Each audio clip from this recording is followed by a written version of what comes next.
ใจดียอดตัดกันไปเดี๋ยวตอนนั้นไปยืมบ้านเขาหนึ่งก็ได้คุณชวนไว้บนไปตรงร่างการวางแล้วก็ได้วางถึงบ้านให้ตามอยู่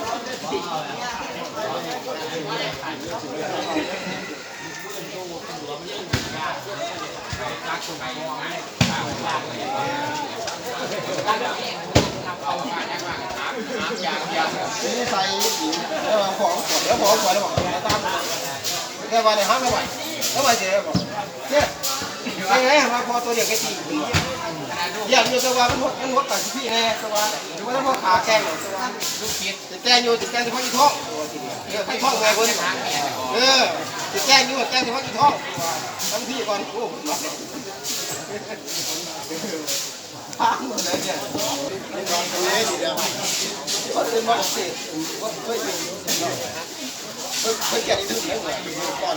ก่อนเที่ยวมันคือที่ใกล้เนาะมันจะมาจากที่เวลาถ้าจะประจับให้เราคือว่าจะซื้อไปก่อนเห็นหนูร้านก็กินกระยัง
อันเงินดูต้องไปดูก่อนเดี๋